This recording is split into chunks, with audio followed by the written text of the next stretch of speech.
Hi friends, നമുക്കിന്ന് വളരെ easy ആയിട്ട് ചെയ്യാൻ പറ്റിയ ഒരു മുട്ട റോസ്റ്റിൻ്റെ റെസിപ്പി നോക്കാം. അതിനായിട്ട് ആദ്യം ഒരു പാനിൽ എണ്ണ ഒഴിച്ച് കടുക്, കറിവേപ്പില, അത് പൊട്ടി വരുമ്പോഴേക്കും പൊടിയായിട്ട് അരിഞ്ഞ സവാള, ഇഞ്ചി, വെളുത്തുള്ളി, അതുപോലെ തന്നെ അത് നന്നായിട്ട് വഴറ്റിയ ശേഷം മുളക് പൊടി, മഞ്ഞൾപ്പൊടി, കുറച്ച് ഗരം മസാലപ്പൊടിയും കൂടി ചേർത്ത് പച്ചമണം മാറുന്നത് വരെ നമുക്ക് വഴറ്റിയെടുക്കാം.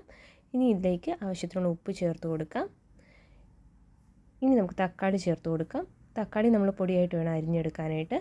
ഇനി നമുക്കിത് അടച്ച് വയ്ക്കാം.